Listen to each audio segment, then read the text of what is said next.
I never thought the moment that destroyed my family would come from a single sentence spoken at a holiday dinner. One sentence that made my sister collapse, my mother scream, and forced me to walk away from everyone I shared blood with. So how did I go from being the invisible daughter to the one they demanded everything from? My name is Nina Roberts. I'm 32 years old. I work in logistics software, and this is the story of how growing up as the unchosen child shaped every decision I ever made, long before money, success, or betrayal entered the picture. For as long as I can remember, there was an unspoken truth inside my family. It was never announced, never argued over, never written down, but it lived in the air we breathed, in the way conversations tilted, in who was protected and who was expected to endure. My older sister didn't just feel special.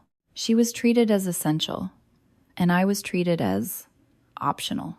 My parents never said they had a favorite. They didn't need to. Their actions spoke fluently on their behalf. My sister, Kelsey, existed at the center of our household, like gravity itself. Everything bent toward her needs without question. Rent paid before it was due. Debts erased before they became problems. Later on, even an entire house handed to her, as if adulthood came with a built-in safety net that only she was meant to receive. I watched all of this happen quietly, from the edges. Not because I didn't notice, but because noticing didn't change anything. Every accomplishment of mine arrived in the room already diminished. Good grades were met with nods. Long hours of work were met with silence. Achievements didn't spark pride. They sparked comparison, and comparison always ended in her favor. I learned early that celebrating myself felt embarrassing when no one else joined in. For years, I told myself it didn't matter. I told myself I was strong enough to stand alone. I worked. I struggled. I paid my own bills, handled my own mistakes, and built my life piece by piece without asking for help. Not because I didn't want it, but because I knew it wouldn't come. And still, no matter what I achieved, it never seemed to register as meaningful. My parents defended my sister fiercely, even when she made choices that required rescuing. They funded her restarts, softened her consequences, and framed every failure as proof she deserved even more support. I was simply the one who would be fine. That phrase followed me everywhere. You'll be fine. It sounded reassuring, but it wasn't. It was permission to overlook me. I didn't resent my sister when we were younger, not at first. I remember watching her move through our childhood with an ease I couldn't relate to. She walked into rooms assuming she belonged there. I entered rooms already calculating how little space I should take up. I wasn't jealous of her things. I was jealous of her certainty, the kind that comes from being constantly reinforced, constantly chosen. I learned to manage instead. Manage expectations, manage disappointment, manage myself. My mother used that word often, telling me I was good at handling things on my own. Eventually, it felt less like a compliment and more like a role I'd been assigned without consent. When something went wrong for Kelsey, it became a family emergency. When something went wrong for me, it became a lesson. Pain was something I was expected to convert into growth quietly, without inconvenience. I noticed the difference in hundreds of small moments that didn't seem dramatic on their own but stacked into something undeniable. If I brought home a strong report card, it was acknowledged briefly. If she brought home an average one, there was a celebratory dinner. When I tried a new interest, the response was always cautious. Let's see if it lasts. When she tried something, the question was, how can we help you succeed? Even the smallest things followed the same pattern. She got the front seat. She got the final word. She got the apology, even when she started the argument. I became the one who smoothed things over, who stopped asking for much because asking usually led to being told my timing was inconvenient or my needs weren't urgent enough. Silence felt safer than disappointment. And over time, it became my default. The only person who ever seemed to notice the imbalance was my aunt, Wendy Flores. She never confronted my parents or challenged the structure outright. But sometimes, she would look at me for just a second longer than necessary, as if she were translating something she wasn't sure she was allowed to say. That look mattered more than she probably realized. It reminded me that I wasn't imagining things. As we grew older, the roles didn't fade. They hardened. My parents didn't act like they were choosing my sister over me anymore. They acted like they were following nature, as if the hierarchy had always existed and questioning it would be unnatural. By the time adolescence ended, the structure of our family felt permanent. Reversing it would have required rewriting the entire story we'd been telling ourselves for years. So I didn't try. I adapted. Growing up that way didn't make me angry. It made me independent. But underneath that independence, something else formed quietly. An understanding that if I wanted anything meaningful in my life, security, recognition, freedom, I would have to build it myself. No one was coming to rescue me. No one was going to soften my landing. That realization didn't arrive all at once. It seeped in gradually, shaping my choices long before I knew how heavy those choices would become. Long before money entered the picture. Long before success complicated everything. Long before a family dinner would expose just how conditional their love truly was. At the time, I thought I was simply learning how to survive. I didn't realize I was preparing for the moment when being invisible would become the only thing protecting what I built. And I had no idea that one day, the very family that taught me to stand alone would demand that I hand everything over because in their eyes, I had never truly been my own person to begin with. Looking back now, I realize the favoritism in our house was never loud.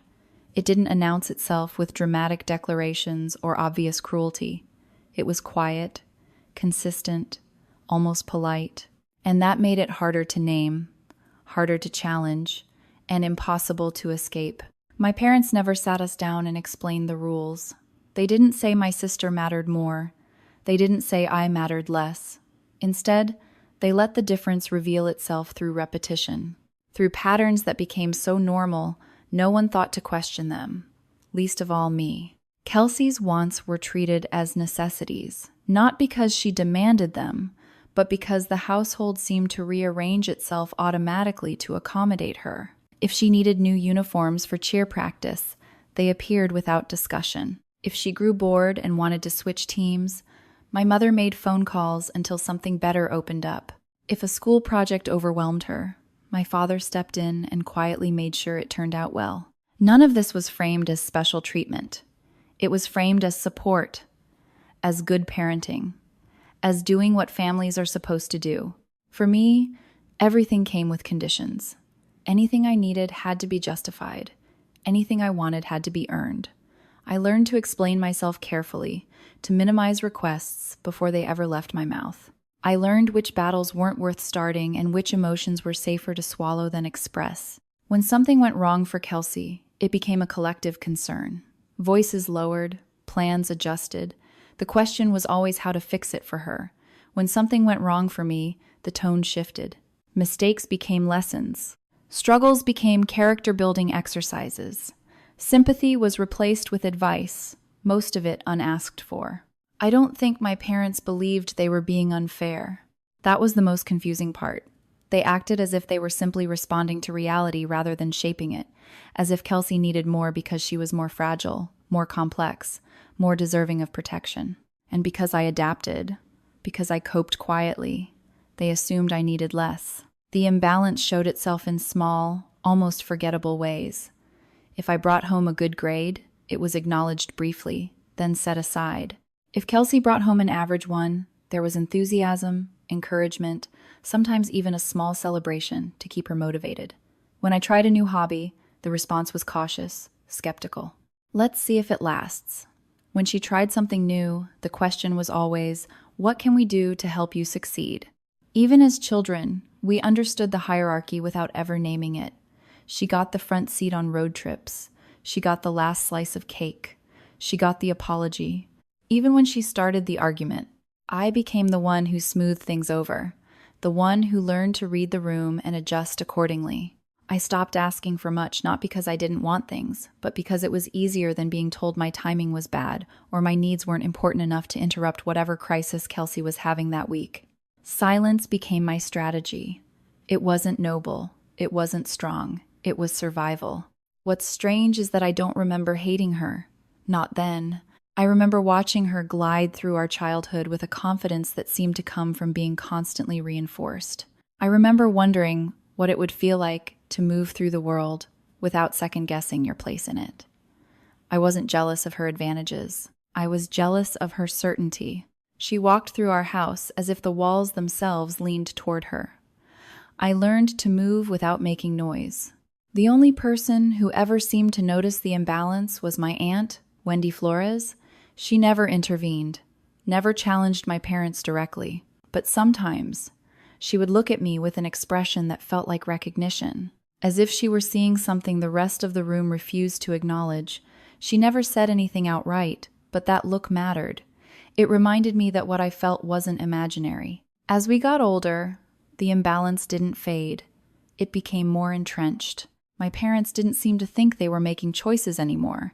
They acted as if they were following gravity. And every time I adapted, every time I swallowed a need or redirected a hope, the structure solidified further. By the time we reached adolescence, our roles felt permanent. Reversing them would have meant rewriting the family story, and no one had any interest in doing that, especially not the people benefiting from it. Growing up this way didn't make me rebellious or angry. It made me practical, it made me observant, and eventually, it made me independent in ways I didn't fully understand at the time. I learned early that if I wanted something done, I had to do it myself. If I wanted security, I had to create it. If I wanted recognition, I had to learn how to live without it. That independence came at a cost. I stopped expecting support. I stopped imagining safety nets. I stopped believing anyone would step in if things went wrong. Instead, I learned to plan for failure, to prepare for setbacks before they happened. I learned to carry my own weight long before I understood how heavy that weight would become. My parents rarely asked how I was managing. Their questions, when they came, were polite and distant, the kind you ask a neighbor rather than a daughter. Conversations centered around updates about Kelsey, her plans, her transitions, her latest reinvention. She was always in the middle of something, and each something required another round of attention. I listened quietly. I nodded. I offered supportive comments when appropriate. Interrupting only led to reminders that my sister had a lot on her plate. I didn't argue. I'd learned long ago that arguing didn't change anything. It only labeled me as difficult. Over time, the contrast between us became sharper. I learned to function without praise, without reassurance, without backup. And while that isolation hurt in ways I didn't always admit to myself, it also planted something important inside me, an understanding that my life would have to be built on my own terms, or not at all. I didn't know it then, but those years were teaching me how to survive without permission, how to grow without being noticed, how to become strong in ways that wouldn't be celebrated but would one day matter more than anyone realized. At the time, I thought I was simply adapting to my circumstances. I didn't realize I was preparing for a future where being overlooked would become my greatest advantage. Adulthood didn't arrive with a dramatic shift or a clear turning point. It came quietly, like a door left slightly open that I eventually stepped through because staying felt heavier than leaving. I moved out as soon as I realistically could, not because I had a solid plan, but because distance felt necessary. Even a little space promised relief.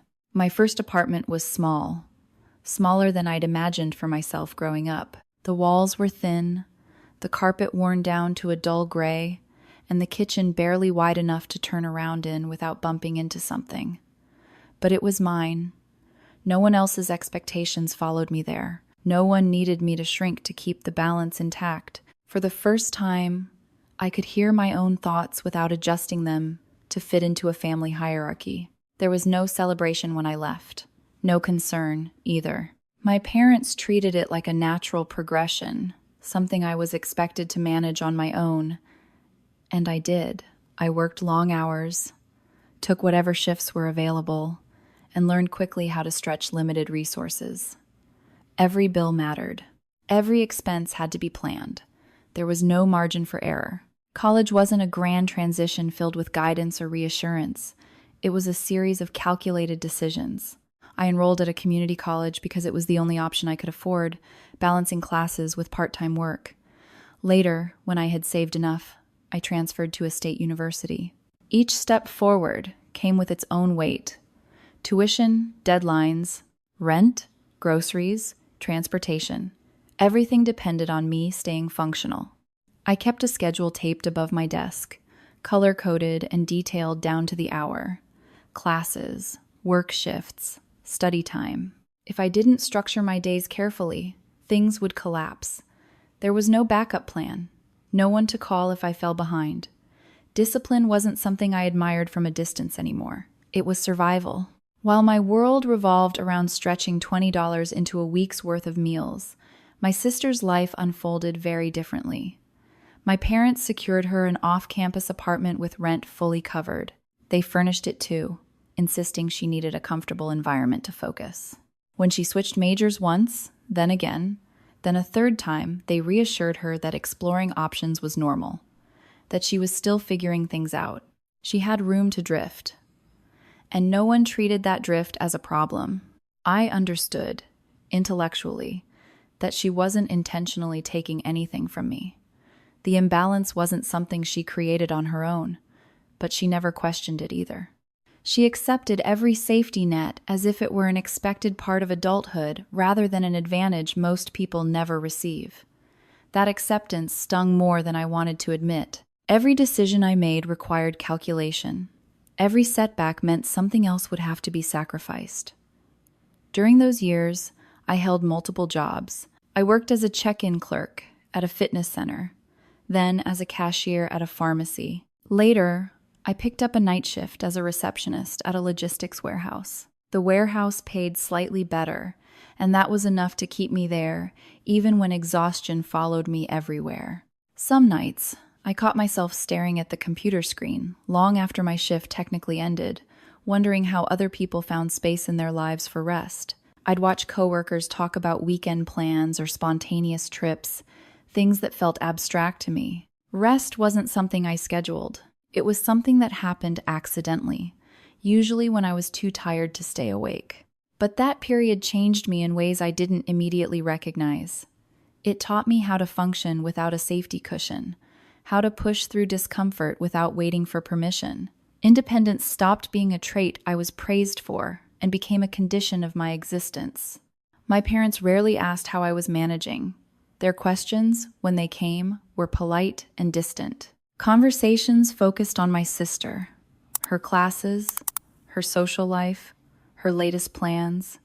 She always seemed to be in the middle of a transition, and every transition came with another round of support. I listened quietly, offering nods and brief comments because interrupting only led to reminders that she had a lot on her plate. I didn't argue. I'd learned long ago that arguing didn't change anything. It only labeled me as difficult.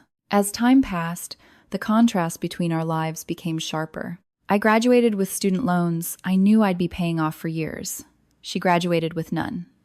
I moved into a slightly larger apartment that still required careful budgeting. She moved into a townhouse my parents financed to help her get started. They called it a practical investment. I saw it as another confirmation of a pattern that had been set long before either of us reached adulthood. Despite everything, I didn't resent the distance forming between us. If anything, I welcomed it. Building a life on my own terms gave me clarity. Every setback taught me resilience. Every small win felt earned in a way nothing from childhood ever had. The further I moved from the gravitational pull of my family dynamics, the more I understood that independence wasn't loneliness, it was freedom. As the years went on, that freedom settled into my routine.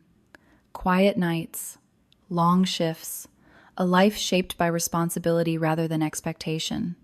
I didn't feel triumphant. I felt steady, and that steadiness mattered. I didn't know it yet, but something else was beginning to form in the background of my exhaustion. A kind of awareness that came from watching systems up close, from noticing patterns others overlooked. At the time, I thought I was just learning how to survive adulthood without help. I didn't realize I was learning how to build something of my own. And I had no idea that the skills I was developing in silence, the discipline, the patience, the ability to carry weight without recognition were quietly preparing me for a future that would challenge every assumption my family had ever made about who I was and what I was capable of becoming.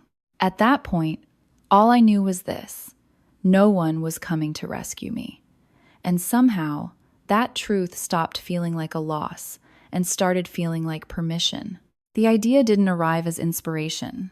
It came as irritation. I was still working the night shift at the logistics warehouse then, sitting behind a desk that faced a wall of monitors most people ignored once they learned how to glance at them just enough to get by. My job was simple on paper: check drivers in, track shipments, flag delays, reset systems when they froze.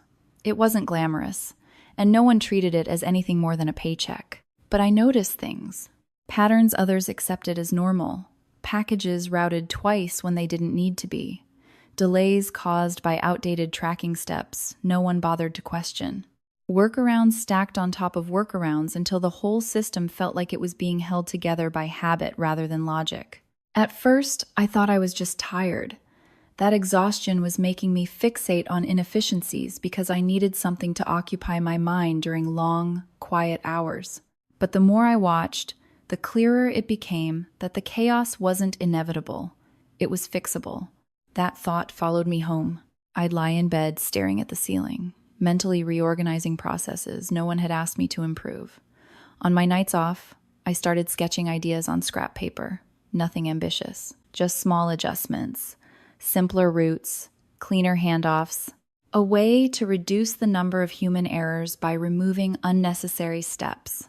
I didn't tell anyone what I was thinking, not because it felt secretive, but because it felt fragile, like something that could collapse if exposed too early.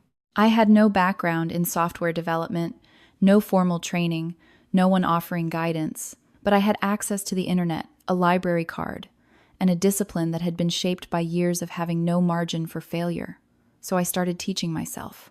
After work, I sat at my kitchen table with my laptop open and free tutorials playing quietly in the background. Basic coding, system logic, data flow. It was slow, frustrating. Half the time, I didn't understand what I was doing well enough to explain it to myself, but I kept going. Each concept unlocked the next one. Each small success felt like proof that I wasn't imagining the potential I'd seen. I treated progress the same way I'd treated survival for years, methodically, without ceremony. Eventually, I built a rough prototype. It wasn't impressive. It didn't look polished. But it worked. It streamlined internal routing in a way that shaved minutes off tasks that had previously taken much longer. When I tested it against real scenarios from the warehouse, the difference was obvious. That was the moment something shifted. Not excitement, not confidence, a kind of quiet certainty. The kind that settles in slowly and refuses to leave. My apartment became a hybrid of living space and workspace. Notes taped to the walls, flowcharts scribbled on notebooks. The glow of my laptop stayed on long after the rest of the building went quiet. I tested the system relentlessly, rewriting sections, breaking it on purpose just to see how it failed. Every flaw taught me something new. During that period, I made a deliberate decision. I wouldn't tell my family anything. Their pattern was predictable. If they knew what I was working on, they'd dismiss it until it succeeded. If it failed, it would become proof that I'd overestimated myself. And if it worked, they would treat it as something that belonged to all of us. A shared victory. A family asset. I wasn't willing to risk that. Silence felt safer. It always had. While my days filled with progress, their world continued to orbit my sister. My parents praised her ambitions, even as those ambitions shifted every few months. She moved between job prospects without urgency, confident that support would appear if things didn't work out. My mother called it finding herself, a phrase I'd learned to translate as waiting for someone else to solve things. Meanwhile, I registered my company quietly. NR Logistics Software, LLC.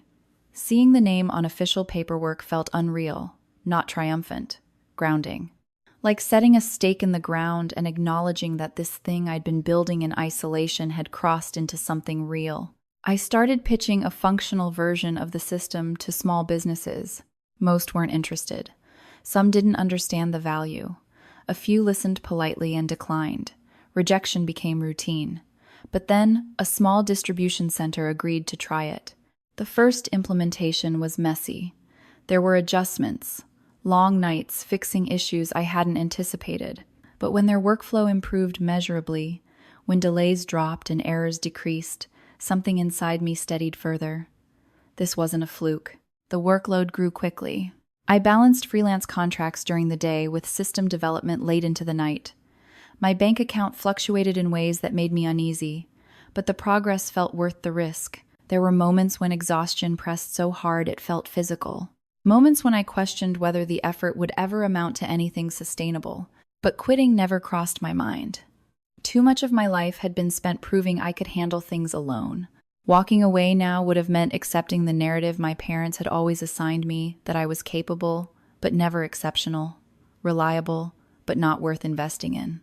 As the company expanded, I hired my first contractor, then another. I rented a small office space on the outskirts of town, barely large enough for 2 desks and a whiteboard covered in deadlines. I learned negotiations, invoicing, investor meeting skills no one had ever prepared me for. Each challenge added another layer of confidence that didn't rely on validation. Throughout all of it, I remained invisible to my family. They assumed my life followed quiet, predictable lines. Each visit home unfolded the same way. Conversations centered around my sister's next plan, next expense, next reinvention. No one asked about my work, and I didn't offer details. The distance between us was no longer emotional. It was structural. Growth didn't feel triumphant. It felt private, earned, untouched. For the first time in my life, what I was building belonged entirely to me, not as a reaction to being overlooked, but as a direct result of it. Every skill I developed in silence, every habit shaped by necessity, had converged into something that finally made sense. I didn't know where it would lead. I didn't imagine numbers or headlines or recognition. All I knew was that I was moving forward on ground I'd laid myself, and that ground felt solid in a way nothing from my childhood ever had. At that point, success wasn't a destination. It was momentum. And momentum, once built, doesn't ask for permission to keep going. The moment I signed the contract, nothing dramatic happened. No applause, no phone calls, no sudden sense of victory rushing through my body. I closed my laptop, leaned back in my chair, and sat there longer than I expected to. The office was quiet except for the low hum of the building's air system and the faint city noise seeping in through the window. On the desk in front of me were coffee cups I'd forgotten to throw away, notes scribbled during meetings that ran late into the night, reminders of how long it had taken to reach this point. The acquisition wasn't unexpected. The conversations had been happening for months. A mid-sized tech group had requested a demo, then financials, then follow-up meetings that stretched on for hours. Each step forward felt careful, controlled, almost clinical. Still, seeing the final number in writing felt unreal. $25 million. Valuation confirmed. Timeline set. Signatures complete. I reread the email twice before I trusted that nothing had been misunderstood. I didn't celebrate. I didn't tell anyone. I saved a copy of the signed agreement, shut everything down, and sat there until the weight of it settled into something quieter and more complicated than pride. I had never expected a crowd, but the absence of any witness made the moment feel strangely intimate. This wasn't a win to be shared. It was a line crossed alone.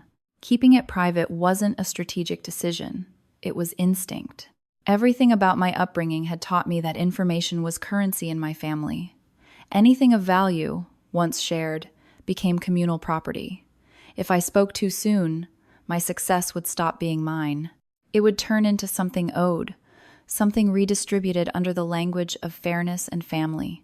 So I said nothing. Not to my parents, not to my sister, not even to relatives who had a habit of turning news into leverage. The success was mine, and for once, I wanted something in my life to remain untouched by the gravity of our family dynamics.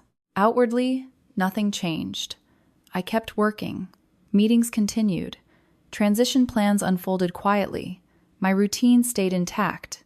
And because my family believed my life moved in predictable, modest lines, they didn't question the lack of updates. Silence had always been my role. They accepted it easily. During that same period, my parents remained deeply involved in my sister's life.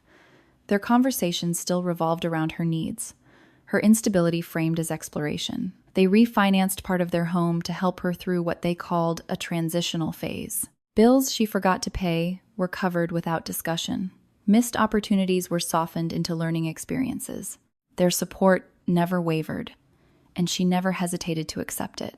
I didn't resent the pattern anymore. I had learned long ago that their choices weren't tied to merit. They saw my sister through a lens polished by years of reinforcement, and they saw me through expectation. Nothing I accomplished would shift that perception, and I had stopped wishing it would. What surprised me was how calm I felt. There was no bitterness in the distance I kept, only clarity. The company I had built no longer felt like a project. It felt like a responsibility. There were people involved now, contractors, employees, clients who depended on systems I designed during nights I barely remember sleeping through. The focus demanded by that reality left little room for emotional negotiation. Still, December arrived with its usual pull toward family obligation. My aunt, Wendy Flores, called to ask if I planned to attend the annual holiday dinner. Her tone was neutral, but there was something careful in the way she asked, as if she sensed there was more beneath the surface than she could see. I told her I would be there. I meant it.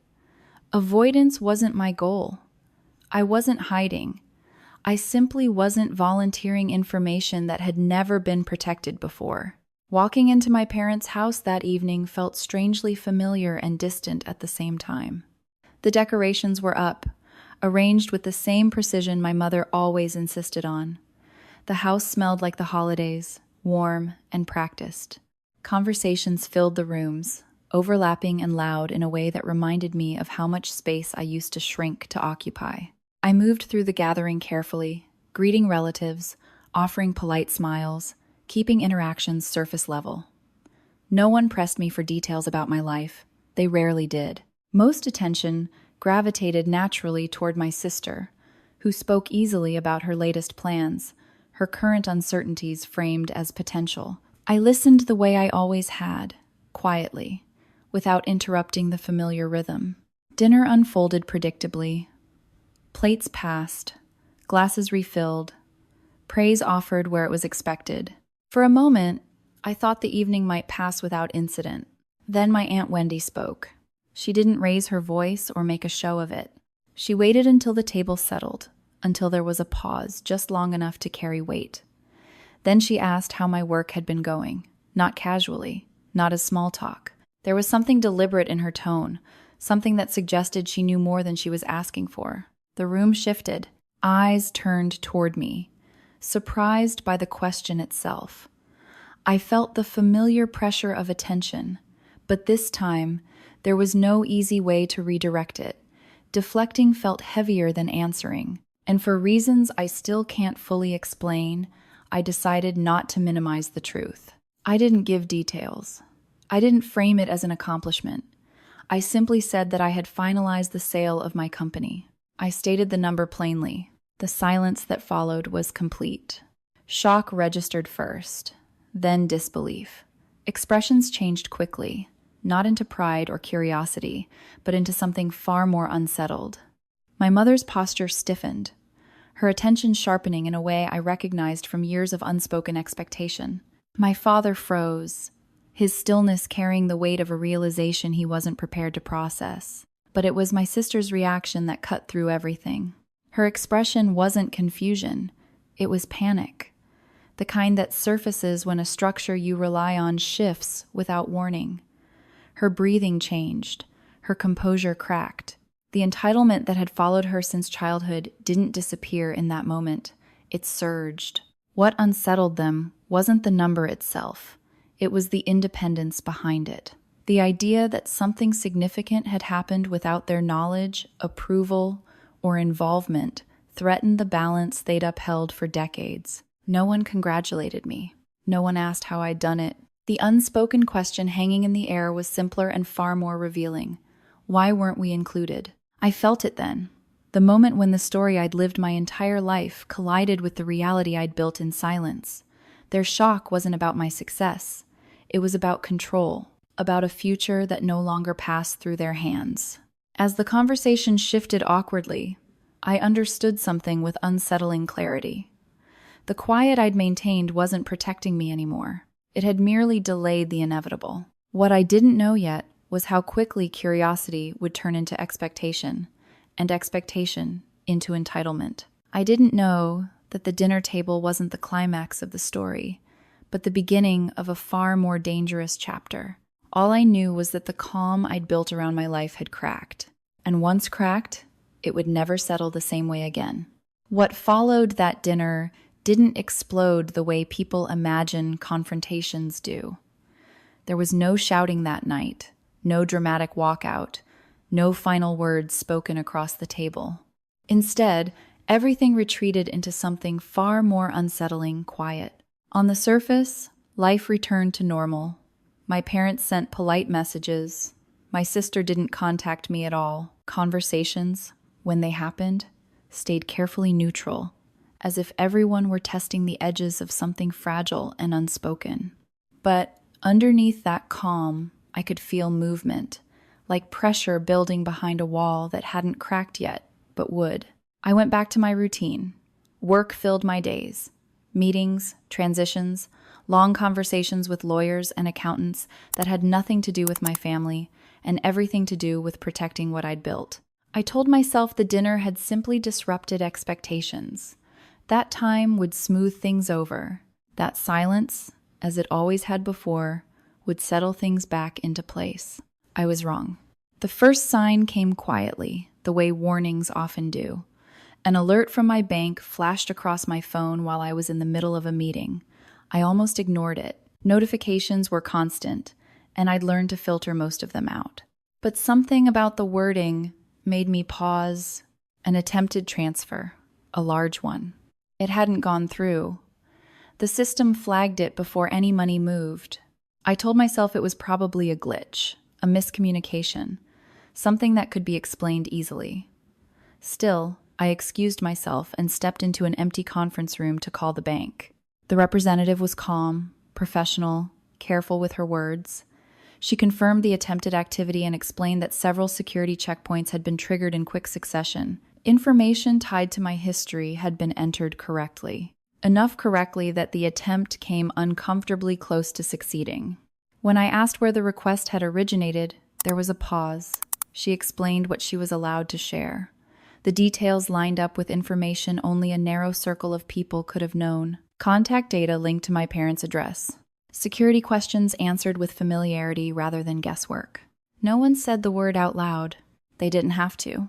The realization didn't arrive as anger. It arrived as weight. Heavy, slow, sinking.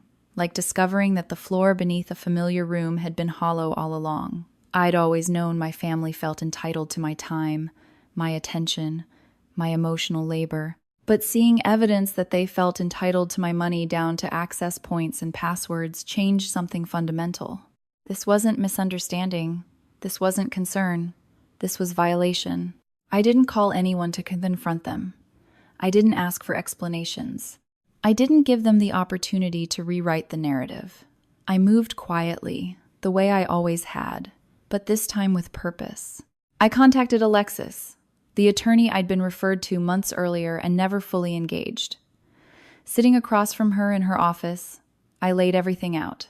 The attempted transfers, the family history, the dinner, the silence afterward.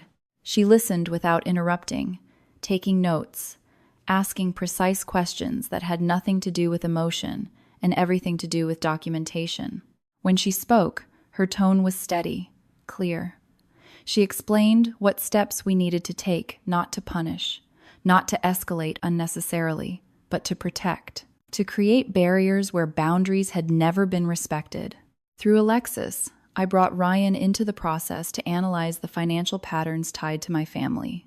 He traced years of support that flowed toward my sister: rent payments, emergency transfers, covered debts, repeated interventions that painted a clear picture of dependency disguised as care. In contrast, my own financial path stood alone, unassisted, separate from that safety net in every measurable way. Seeing the numbers laid out side by side stripped the situation of any remaining ambiguity. This wasn't about fairness. It never had been. It was about access. Logan handled the technical side, working directly with the bank under authorization. He traced device activity and connection points linked to the attempted access. The results aligned too closely with my parents' routines to dismiss as coincidence. Nothing in his work relied on speculation. It was timelines, locations, consistent patterns. With those pieces in place, Alexis moved things forward. Formal notices went out. Restrictions were placed on who could contact my financial institutions. Claims were filed that forced responses to be documented rather than whispered through family channels. The tone of communication shifted almost immediately. The moral language disappeared. Suddenly, messages weren't about fairness or family anymore. They were defensive, careful, focused on explanation rather than accusation. The moment consequences entered the picture, the narrative changed. The impact reached further than I expected. Financial scrutiny triggered questions my parents weren't prepared to answer. Credit lines tightened. Accounts drew attention. The quiet confidence they'd carried for years began to fracture under external observation. My sister felt the shift most sharply. Without constant support cushioning every decision, obligations she'd treated as optional became unavoidable. Payments that had once been absorbed quietly now landed squarely in her hands. The lifestyle she'd moved through without question became something she couldn't maintain. Watching that happen wasn't satisfying. It wasn't revenge. It was simply reality asserting itself for the first time. While everything unfolded around them, I made changes of my own, quiet ones. I moved to a new place, one with no shared history and no expectation that I would appear out of habit. I tightened my circle to people who saw me as a person, not a resource. I redirected my energy toward work that aligned with the values I'd built in isolation, mentoring, investing thoughtfully, supporting projects without strings attached. Cutting contact wasn't a single decision. It was a series of small choices. Letting calls go unanswered. Ignoring messages framed as concern, but rooted in entitlement. Blocking channels that had always been open by default. There was grief in that process, but it wasn't the grief of losing something healthy. It was the grief that comes from finally admitting a truth you've resisted for too long. I wasn't walking away from love. I was stepping out of a structure that required me to shrink so someone else could feel secure. Looking back, the money was almost irrelevant. The real fracture came from how quickly people who claimed to love me justified crossing every line once they believed they were owed something. The attempted access wasn't just about wealth. It was about control. The moment that control slipped, they chose violation over respect. And in that choice, they made my decision inevitable. I didn't cut ties because I stopped caring. I cut ties because caring had become leverage in their hands, and I refused to let it be used to claim a life that had never belonged to them to begin with. By the time the dust settled, one truth stood clearer than anything else I'd ever learned growing up. Family is not defined by who shares your blood. It's defined by who respects your boundaries when there's something to lose. And once I understood that, there was no version of my life where I could go back. After everything became official, after the letters were sent and the access was cut off, I expected noise, anger, accusations, some dramatic confrontation that would force everything into the open. Instead, what I got was something quieter and far more revealing. Silence. Again, but this time, it wasn't protective. It was strategic. My parents didn't call to apologize. They didn't ask how I was holding up or whether the situation had shaken me. The messages that came were carefully worded, stripped of emotion, as if written with an audience in mind. They spoke about misunderstandings, about stress, about how everything had spiraled out of control without anyone intending harm.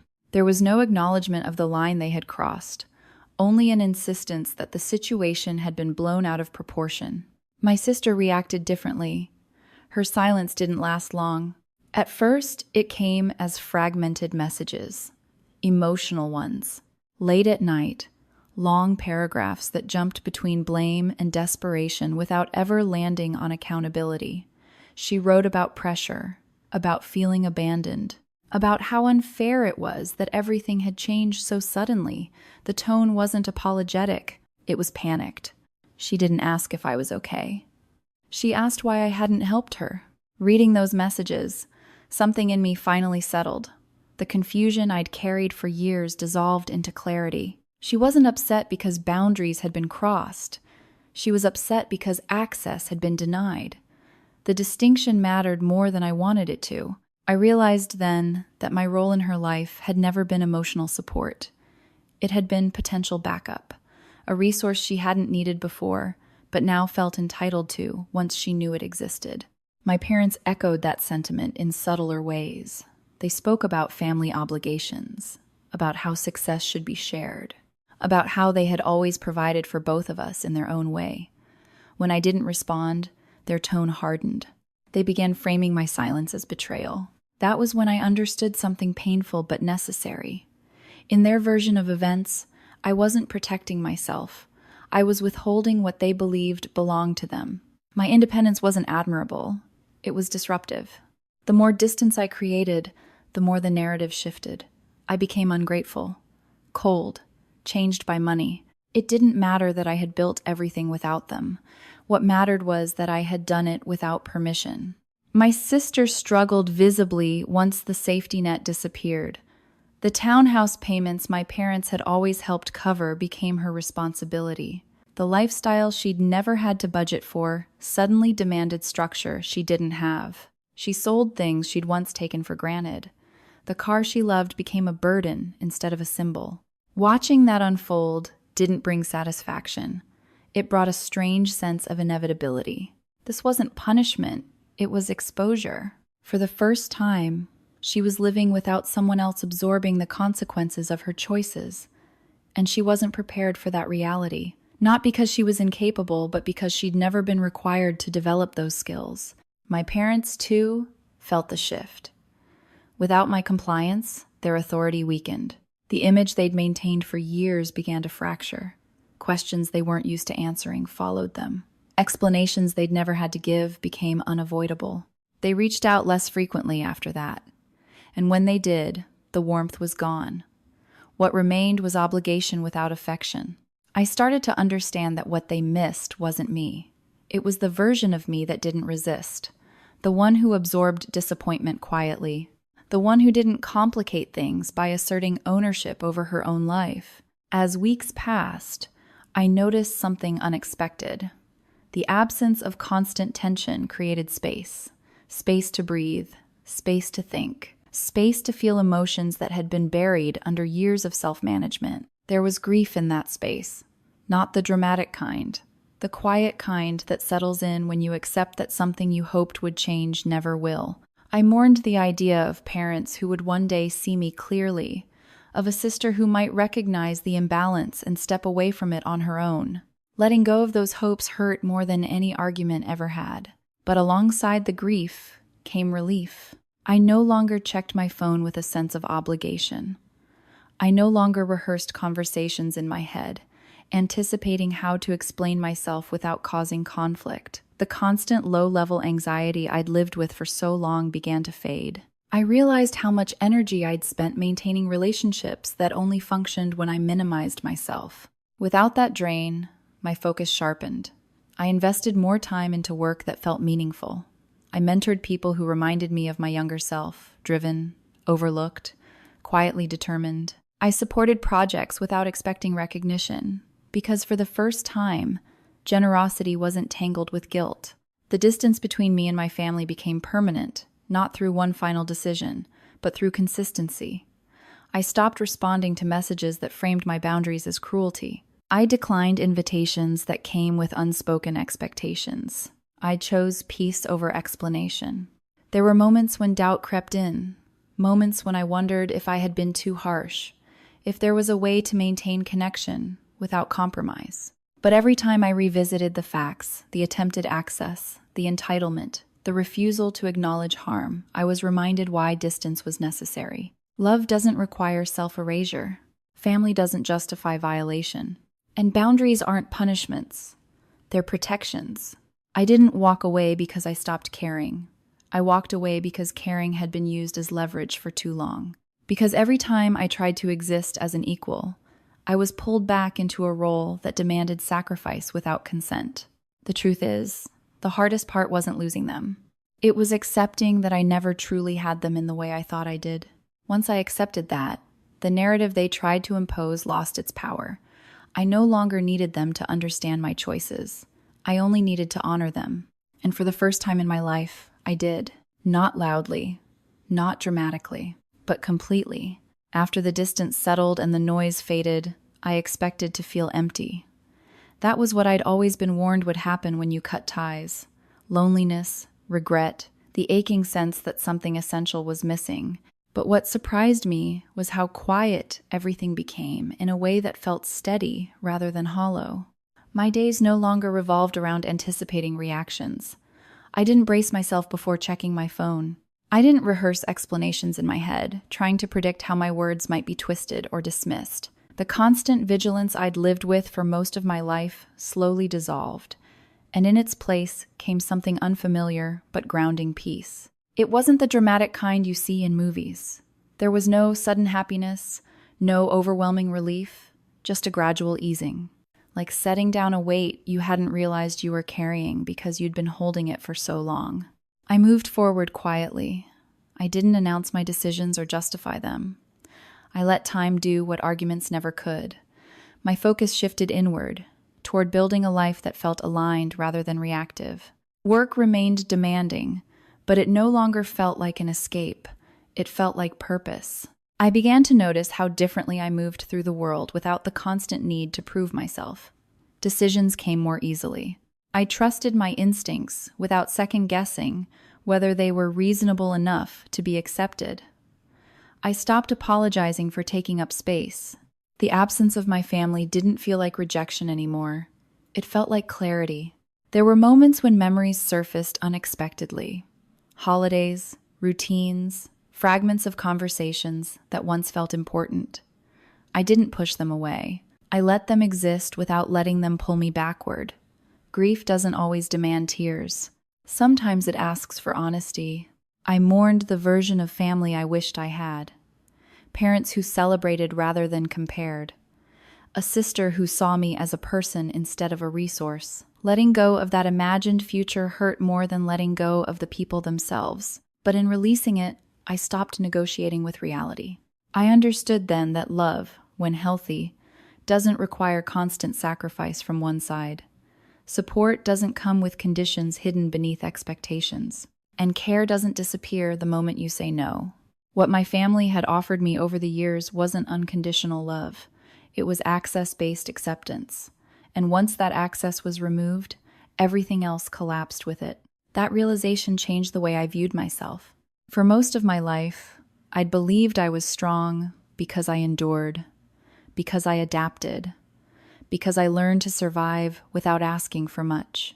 But strength, I realized, isn't measured by how much you can tolerate. It's measured by what you refuse to allow once you recognize your own worth. Walking away wasn't an act of anger. It was an act of self-respect. I didn't need closure conversations or dramatic final statements. The truth had already spoken through actions, through attempted violations, through the inability to respect boundaries once there was something tangible to gain. What I chose instead was consistency. I kept my distance. I maintained the safeguards. I built relationships rooted in mutual respect rather than obligation. Over time, the urge to explain myself faded completely. I didn't owe anyone an apology for protecting what I built. As my life settled into this new shape, I found myself drawn to people with stories that mirrored parts of my own. People who had been overlooked, people who had learned early how to carry weight quietly. Mentoring them didn't feel like charity. It felt like recognition, a way of saying, I see you, without needing to say much at all. I invested in projects that aligned with the values I'd formed in isolation: transparency, accountability, sustainability. I learned that generosity feels very different when it isn't tied to guilt or expectation. The more distance I kept from my past, the more present I felt in my own life. Occasionally, I wondered if my family thought about me, if they framed my absence as stubbornness or betrayal, but those thoughts no longer held power. Their interpretation didn't define my reality anymore. What mattered was how I felt when I woke up each morning, calm, focused, grounded. I finally understood something that had taken me decades to learn. Being related to someone doesn't entitle them to your future. Shared history doesn't justify shared control. And loyalty that demands self-erasure isn't loyalty at all. I didn't cut ties because I stopped loving them. I cut ties because love had become a tool rather than a bond. And once I saw that clearly, staying would have meant abandoning myself. Looking back now, the money barely registers as the turning point others might expect it to be. It was simply the catalyst. The moment that exposed everything that had been quietly wrong for years. The real transformation happened afterward, in the stillness, in the choices no one applauded, in the resolve to live a life that didn't require permission. I don't carry bitterness with me. I carry understanding. And that understanding has allowed me to move forward without resentment weighing me down. If there's one thing this experience taught me, it's this. Boundaries aren't walls meant to punish others. They're doors you choose to close when you finally understand what deserves protection. And what I've built, both in my career and within myself, deserves exactly that. I didn't lose a family. I found myself. And for the first time in my life, that feels like enough. Before you leave, I want to take a moment to step back and look at what this story really is, not just what happened, but why it matters. This was never just a story about money, favoritism, or betrayal. It was about what happens when love becomes conditional, when family roles harden into expectations, and when one person is quietly trained to survive while another is protected from consequence. It's about how long-term emotional imbalance doesn't always explode. It erodes, slowly, silently, until one moment exposes everything that's been buried for years. If you saw yourself anywhere in this story, the overlooked child, the one who learned independence too early, the person who had to build their life without applause, then you're not alone. And more importantly, you're not wrong for choosing boundaries over guilt. Strength isn't enduring endless harm. Sometimes, it's knowing when to step away. That's what this channel is about. Hanjiwie Yagi is a place for stories that aren't always easy to tell, but need to be heard. Stories about quiet resilience, emotional truth, and the kind of growth that doesn't come with cheering crowds, only clarity. If this story stayed with you, if it made you feel understood, even for a moment, I invite you to subscribe. Stay with us. There are many more stories waiting, written not to shock, but to resonate. And sometimes that's more powerful than anything else.